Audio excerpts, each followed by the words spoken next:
Bienvenidos a la PIBC, una iglesia, una familia.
Es más que una canción, es más que palabras.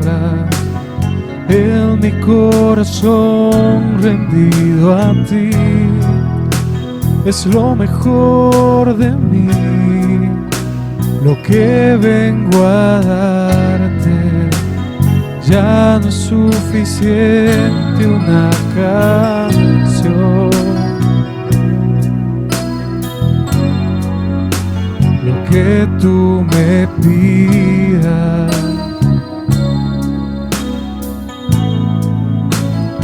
te quiero dar.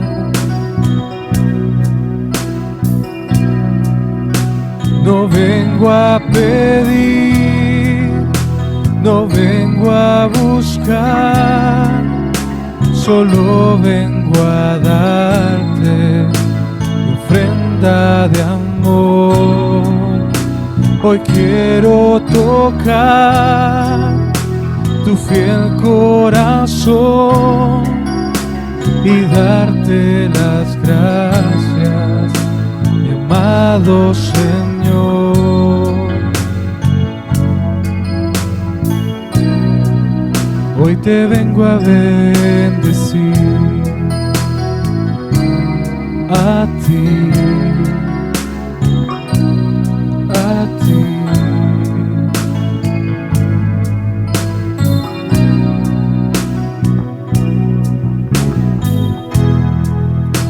Es más que una canción, es más que palabras. En mi corazón rendido a ti, es lo mejor de mí, lo que vengo a darte. Ya no es suficiente una canción, lo que tú me pidas yo te quiero dar.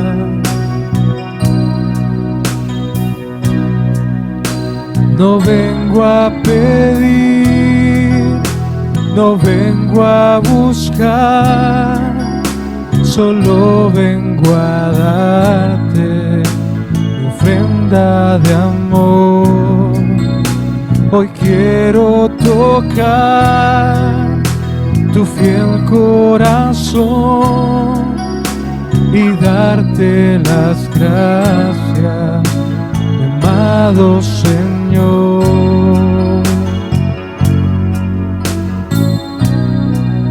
Hoy te vengo a bendecir,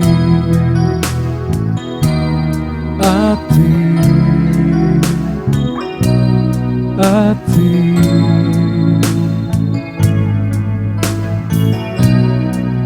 Hoy te vengo a bendecir, a ti, a ti.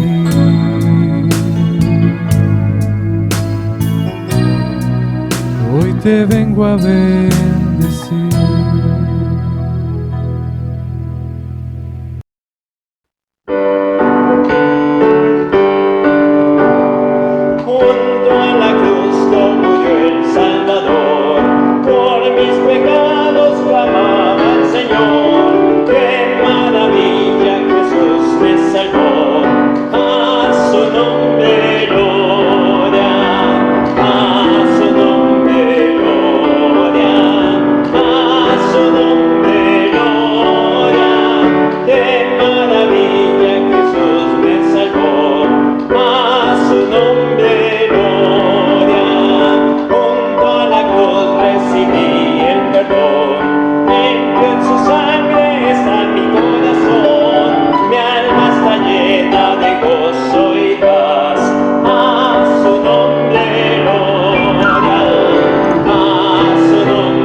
su nombre gloria, a su nombre gloria, a su nombre gloria.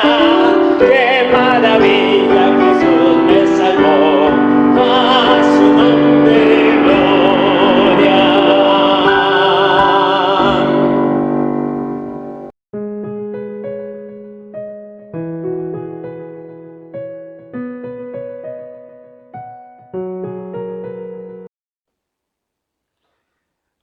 Buenos días, hermanos y hermanas. Damos gracias al Señor de poder estar nuevamente acá revisando la palabra del Señor. Estamos en el último libro, el libro de Apocalipsis en la Biblia, y estamos en los capítulos 2 y 3, que son el mensaje a las 7 iglesias.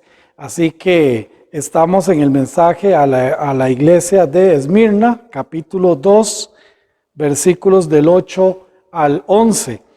Leo para ustedes la palabra del Señor. Dice de la siguiente manera: y escribe al ángel de la iglesia en Esmirna, el primero y el postrero, el que estuvo muerto y vivió, dice esto: yo conozco tus obras y tu tribulación y tu pobreza, pero tú eres rico, y la blasfemia de los que se dicen ser judíos y no lo son, sino sinagoga de Satanás. No temas en nada lo que vas a padecer. He aquí el diablo echará a algunos de vosotros en la cárcel para que seáis probados y tendréis tribulación por 10 días. Sé fiel hasta la muerte y yo te daré la corona de la vida. El que tiene oído, oiga lo que el Espíritu dice a las iglesias. El que venciere no sufrirá daño en la segunda muerte. Vamos a orar. Padre, gracias te damos por permitirnos seguir estudiando tu palabra, abriendo tu palabra. Te pedimos, mi buen Dios, que seas tú hablándonos en la enseñanza de hoy, que traigas a nuestros corazones tu palabra, que traigas a nuestra mente, Señor, el conocerte a ti, el buscarte a ti, el reafirmar nuestros principios en ti, Señor. Gracias por estos mensajes que dejaste a través de estas 7 iglesias y ayúdanos a escudriñar tu palabra. En el nombre de tu Hijo Cristo Jesús. Amén. Haciendo un pequeño repaso de lo que vimos la semana pasada, vimos que la dedicatoria a esta iglesia escribe al ángel de la iglesia en Esmirna, le dice el primero y el postrero. El absoluto, el que está precisamente por encima de todo, el soberano, le dice el que estuvo muerto y vivió, dice esto. También vimos rápidamente que esta es una característica muy hermosa, un mensaje muy hermoso en medio de una iglesia que estaba sufriendo, en medio de una iglesia que estaba viendo también incluso la muerte de algunos de sus miembros. Y Dios le dice, yo fui el que estuve muerto, pero que ahora vivo, el que tiene la llave de la vida, el que tiene la llave precisamente para dar la vida eterna. Dice en el versículo 9, yo conozco tus obras y tu tribulación y tu pobreza. Y aquí vimos por aquí que Él es el Dios que todo lo sabe, Él es el Dios que sabe cómo estamos haciendo nosotros las cosas, cómo estamos actuando, cómo estamos trabajando para Él en medio de la iglesia. Dice, y que conoce también la tribulación que ellos como iglesia estaban pasando, y no solo la que estaban pasando, como vamos a ver más adelante, sino también la que iban a pasar, las situaciones que ellos iban a vivir. Y les termina diciendo, y tu pobreza, pero tú eres rico. Y aquí estuvimos analizando la pobreza o la riqueza bajo los ojos o bajo la mirada o bajo los estándares de quién. Depende mucho de esto. Para el mundo, el tener muchas cosas materiales y el tener dinero es sinónimo de riqueza. Para Dios, no tenerle a Él, no vivir con Él, no haberle entregado su corazón a Él, no conocerle a Él, eso es sinónimo de pobreza. Sin embargo, para este mundo, el pobre es aquel que no tiene recursos. Sin embargo, Dios dice que el rico para Dios es aquel que le tiene a Él en su corazón. Por lo tanto, el Señor les dice, yo conozco tu pobreza según la percepción del mundo. Dice, pero tú eres rico. Tú sabes que me tienes a mí, tú sabes que me tienes y por esa razón tú eres rico. Le sigue diciendo, y también conoce la blasfemia de los que se dicen ser judíos y no lo son. Aquellos que intentan seguir el judaísmo, aquellos que intentaban esto, dice, y no lo son, sino que lo que son una sinagoga, son una reunión de Satanás. Y aquí es precisamente donde empezamos con nuestra enseñanza el día de hoy. Le dice el Señor, le dice, yo conozco entonces también tus pruebas, yo conozco lo que tú estás pasando. Ahora, las pruebas tienen un propósito interesante en la vida del Hijo de Dios.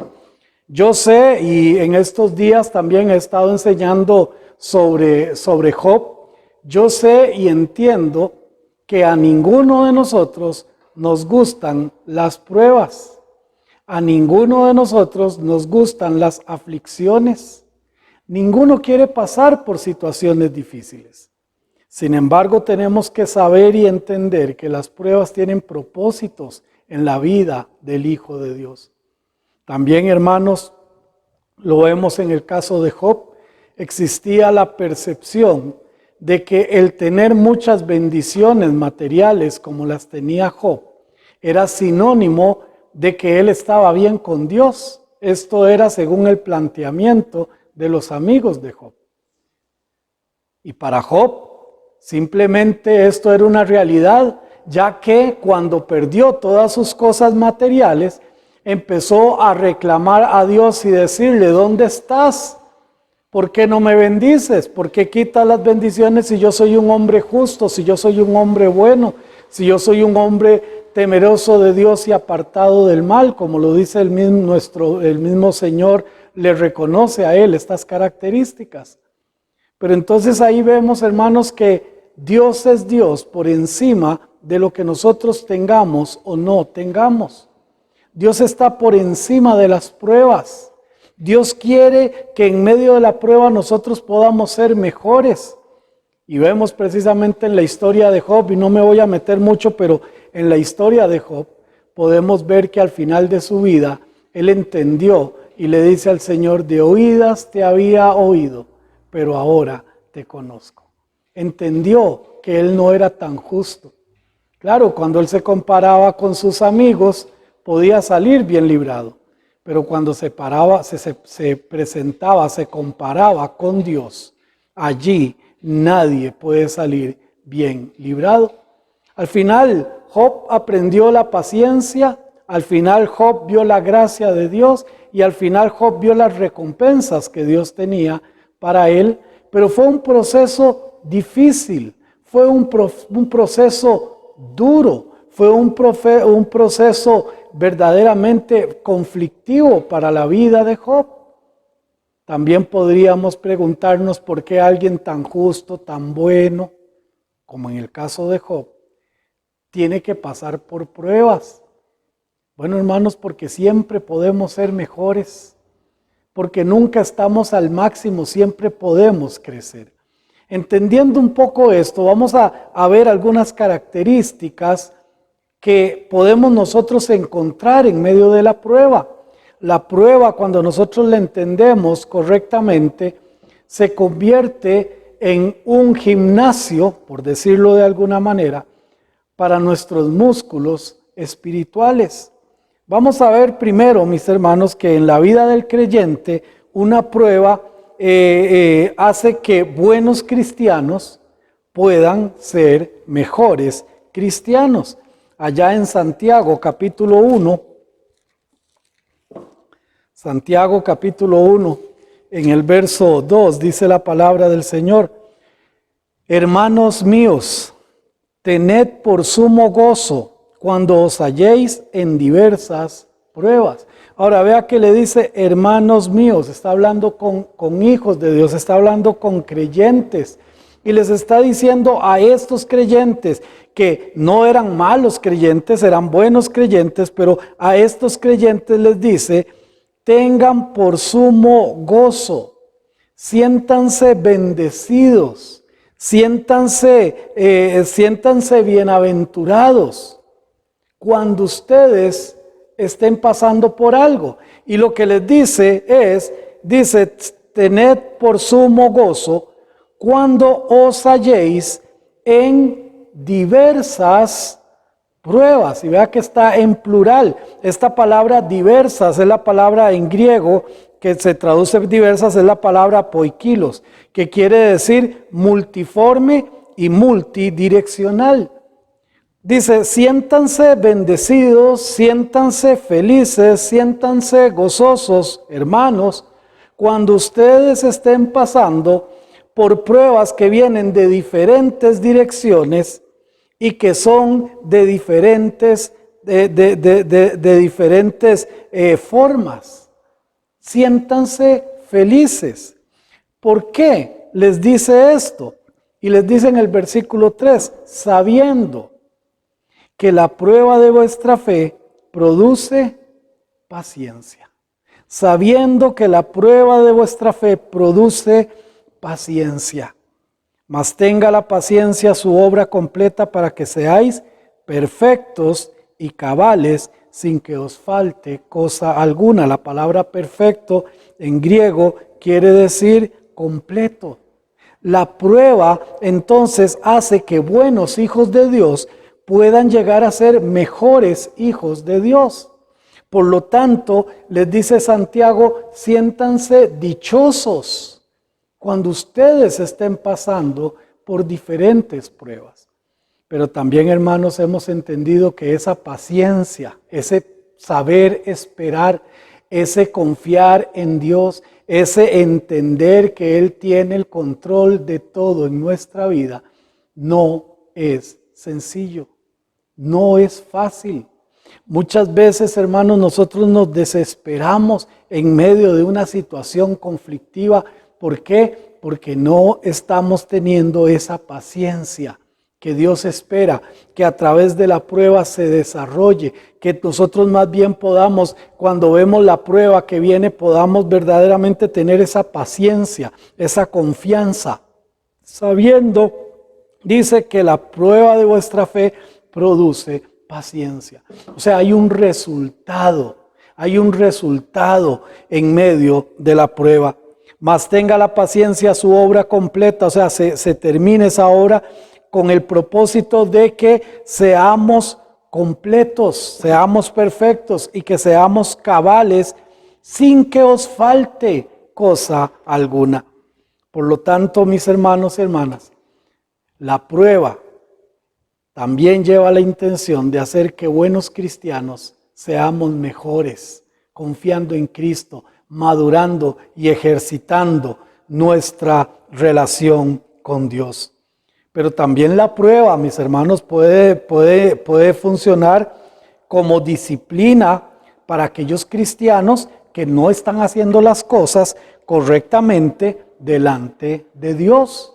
Sí, también nos puede funcionar la prueba para que sea un proceso disciplinario, una herramienta disciplinaria. Si vamos a 1 Corintios, capítulo 11, 1 Corintios 11, 29 y 30, aquí está Pablo hablando sobre las instrucciones de la cena del Señor. Dice el versículo 29, porque el que come y bebe indignamente, sin discernir el cuerpo del Señor, juicio come y bebe para sí. Por lo cual hay muchos enfermos y debilitados entre vosotros, y muchos duermen. Mis hermanos, también la prueba puede funcionar como un asunto disciplinario. Cuando estamos haciendo las cosas mal con Dios, cuando estamos haciendo las cosas en contra de Él, cuando estamos haciendo las cosas en contra de su palabra, también la prueba puede funcionar como un asunto disciplinario. Y es que, hermanos, muchas veces cuando estamos en medio de una situación, alzamos los ojos al cielo y nos damos cuenta que nosotros estamos mal. También es importante entender que la prueba Dios la permite, pero en muchas ocasiones también nosotros nos metemos en procesos de prueba. También nosotros por nuestra desobediencia nos metemos en situaciones que no deberíamos de meternos, que no deberíamos de estar, pero nos metemos por el pecado, nos metemos por la influencia negativa en nuestra vida y entonces vienen procesos de prueba que perfectamente nos podrían servir como disciplina. El Señor les decía, aquellos que están tomando la cena indignamente, aquellos que están bebiendo la copa indignamente, dice que sin discernir el cuerpo, dice que hay muchos que están enfermos. Dice en el versículo 30, hay otros que están debilitados por no hacer las cosas bien, por estar abusando de las cosas del Señor, e incluso muchos han muerto. La prueba como un asunto disciplinario, pero también la prueba puede manifestar el poder guardador y la gracia de Dios. Ahí mismo en 1 Corintios capítulo 10, versículo 13, 1 Corintios 10, 13 dice, no os ha sobrevenido ninguna tentación que no sea humana, pero fiel es Dios, que no dejará ser tentado más de lo que podáis resistir, sino que dará también juntamente con la tentación la salida para que podáis soportar. No os ha sobrevenido ninguna, dice, tentación que no sea, ¿qué? Humana. Todas son entendibles y podemos sobrellevarlas. Dice, pero fiel es Dios. Uno, que no os dejará ser tentados más de lo que podáis resistir. No va a dejar que usted caiga, que usted no soporte la prueba al punto que la prueba te estripe, al punto que la prueba te destruya. No, Él no va a permitir esto. Entonces aquí, cuando ya yo siento que estoy sin fuerzas, cuando ya yo siento que no doy más, aquí es donde yo tengo que doblar rodillas y decirle, Señor, yo quiero que tú me fortalezcas, yo quiero buscar la salida en ti, yo quiero que tú me ayudes. Porque dice, no os dejará ser tentados más de lo que podáis resistir. Segundo, sino que dará también juntamente con la tentación la salida. Él se va a encargar para que en medio de todo lo que estemos viviendo podamos ver entonces la gracia de Dios, podamos manifestar ese Dios guardador, ese Dios que nos cuida, ese Dios que está en medio de nosotros, está con nosotros en medio de este proceso. ¿Por qué? Porque la tribulación y las pruebas también nos pueden llevar para poder entender a ese Dios guardador. Pero no solamente esto, sino que dar al cristiano la oportunidad de tener comunión en los sufrimientos, con Cristo. Si vamos a Colosenses capítulo 1.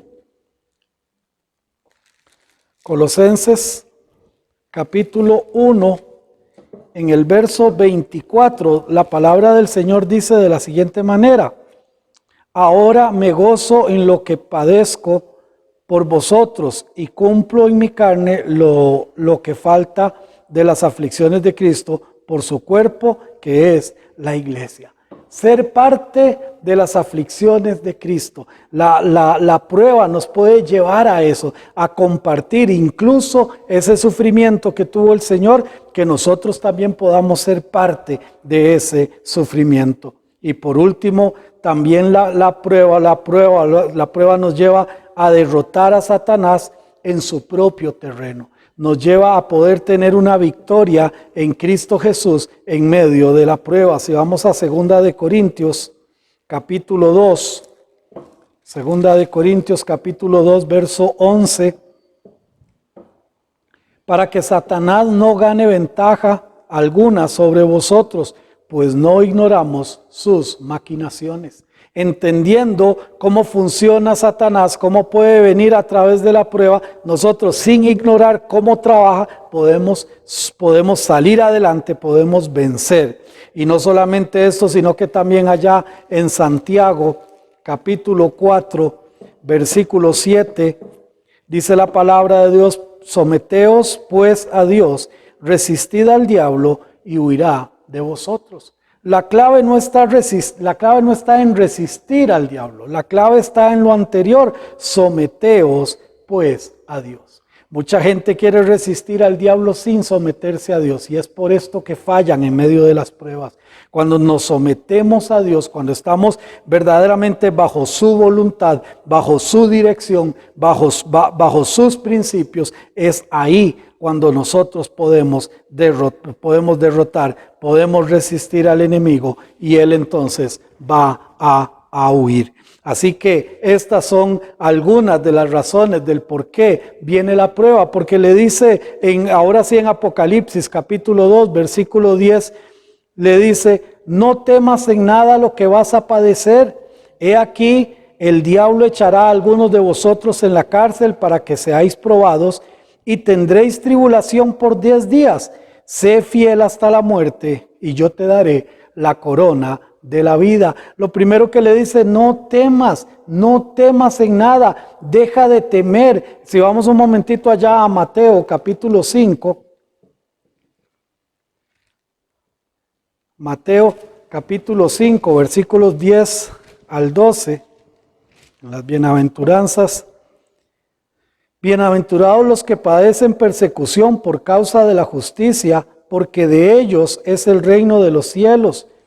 Bienaventurados sois cuando por mi causa os vituperen y os persigan, y digan toda clase de mal contra vosotros mintiendo.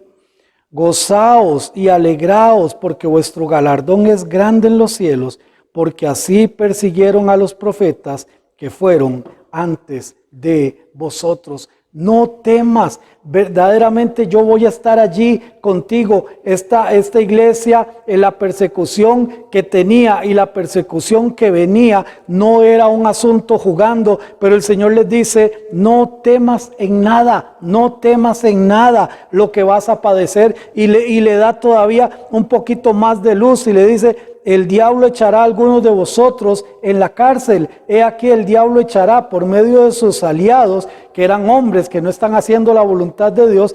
En esta iglesia estaban sufriendo persecución, estaban sufriendo situaciones difíciles, y vendrían otras más. Por eso el Señor les dice: no temas en nada. Recuerde que en el versículo anterior le dice: yo conozco tu tribulación. Yo conozco tu tribulación, y les dice: no teman, pero va a pasar esto. El diablo va a echar a algunos de vosotros en la cárcel para que seáis ¿qué? Para que seáis probados, y tendréis tribulación por 10 días. Ahora, estos 10 días no son 10 tribulaciones como algunas escuelas lo indican de interpretación.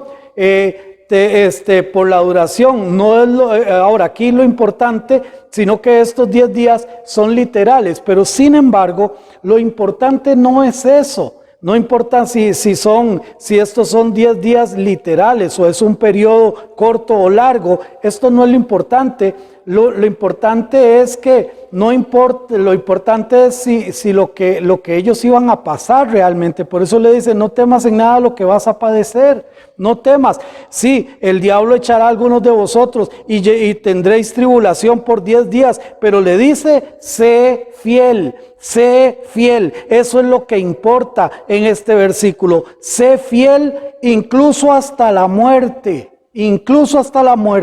y yo te daré la corona de la vida. Sé fiel, continua, porque era importante ser fiel en este momento, incluso si tenía que venir la muerte. Ahora, esta corona de la vida no es la vida eterna, ya que sabemos que solo viene bajo el sacrificio de Cristo Jesús. Esta corona de vida es un regalo, un galardón que Dios dará a los que han sufrido la muerte por defender la palabra de Dios. No temas en nada lo que vas a padecer. He aquí, el diablo echará a alguno de vosotros en la cárcel para que seáis probados, y tendréis tribulación por 10 días. Lo importante: sé fiel hasta la muerte. Sé fiel hasta la muerte, y yo te daré la corona de la vida. Ay, hermanos, pero qué difíciles estas palabras. Qué difícil decirle a alguien: mire, usted tiene que seguir fiel, incluso aunque lo tengan que matar. Ahora en nuestros días ahora en nuestras sociedades, hasta el momento, en algunas sociedades no están matando a los cristianos por ser fieles a su palabra, pero en otros lugares sí lo están haciendo. E incluso me atrevo a decir que muy probablemente en los lugares donde no lo están haciendo, podría llegar el momento en que tengamos que sufrir cárcel, en que tengamos que sufrir tribulación, en que tengamos que sufrir angustia por defender la palabra de Dios, pero el llamado es exactamente el mismo: sé fiel al Señor, sé fiel a su palabra, sé fiel a sus principios, sé fiel hasta la muerte. Sé fiel, ese es el mensaje que nosotros debemos de anunciar. Y termina diciéndole en el versículo 21, el que tiene oído, oiga lo que el Espíritu dice a las iglesias. Los que estén poniendo atención para hacer los cambios necesarios, háganlo. Háganlo, escuche, el que tiene oído, oiga lo que el Espíritu dice a las iglesias. El que venciere no sufrirá daño en la segunda muerte. Ahora, no sufrirá, en el griego esto es una doble negación, o como lo dice en Juan capítulo 10 versículo 28, nunca jamás, es una doble negación, es lo que está diciendo, no, nunca o nunca jamás sufrirá. ¿Sufrirá qué? La segunda muerte. Y aquí solamente para hablar un poquito, la Biblia nos habla de dos tipos de muerte. La muerte física, si vamos un momentito a Mateo, capítulo 10. Mateo capítulo 10, verso 28. Y no temáis a los que matan el cuerpo, mas el alma no puede matar. Temed más bien a aquel que puede destruir el alma y el cuerpo en el infierno. Una muerte física. Esa es la primera muerte que podemos nosotros encontrar en la palabra de Dios. Pero habla también de una segunda muerte. Y si lo vemos allá en Apocalipsis capítulo 20, Apocalipsis capítulo 20, versículo 6, dice la palabra del Señor: bienaventurado el santo, el que tiene parte en la primera resurrección. La segunda muerte no tiene potestad sobre estos, sino que serán sacerdotes de Dios y de Cristo, y reinarán con él 1000 años. Entonces también existe la muerte eterna, la condenación eterna. Es un estado, sí, en que se va a estar alerta, pero se va a estar alerta para ser precisamente atormentado por toda la eternidad. Es a lo que se refiere la segunda muerte. Esta segunda muerte tendrá lugar en el lago de fuego, allí mismo en Apocalipsis capítulo 20, versículos 14 y 15. Apocalipsis 20, 14 y 15 dice: y la muerte y el Hades fueron lanzados al lago de fuego. Esta es la muerte segunda, y el que no se halló inscrito en el libro de la vida fue lanzado al lago de fuego. El que no se halló inscrito en el libro de la vida fue lanzado al lago de fuego. Termino con las palabras del Señor Jesucristo a la iglesia de Esmirna: el que tiene oído, oiga lo que el Espíritu dice a las iglesias. El que venciere no sufrirá daño en la segunda muerte. ¿Eres ya un vencedor? ¿Tienes ya a Cristo Jesús en tu corazón? Recuerda que cuando habla de vencedor, está hablando de aquel que se ha acogido a la sangre de Cristo, aquel que le ha entregado su vida a Cristo Jesús. Y es interesante, hermanos, porque estas palabras se las está diciendo a su iglesia. Y como les he dicho en varias ocasiones, también en las iglesias hay personas que no le han entregado su vida a Cristo Jesús. Y aquel que no le ha entregado su vida a Cristo Jesús no puede ser nunca un vencedor. Aquellos que le hemos dado nuestra vida a Él, somos más que vencedores en Cristo Jesús. Así que a través de estas plataformas yo te quiero preguntar, ¿ya le entregaste tu vida a Cristo Jesús? ¿Ya has identificado un momento en tu vida donde te has arrepentido de tus pecados? ¿Has entendido que Él murió por ti? ¿Has entendido que Él entregó su sangre para darte salvación? ¿Le has dicho, Señor, entra en mi corazón? ¿Le has invitado a entrar al corazón? ¿Le has abierto las puertas de tu corazón? Y si esto has hecho, la pregunta sería, ¿ya lo estás dejando en el centro de tu vida? ¿Ya Él está entronizado, está en el trono de tu vida? ¿O sigues manejando tu vida como tú quieres? Vamos a orar. Padre, te damos gracias en esta mañana por este tiempo. Gracias, Señor, porque aunque vengan las pruebas, vengan las tribulaciones, vengan los momentos difíciles, Dios, tú estás con nosotros. Por eso dice, no temas en nada lo que vas a padecer.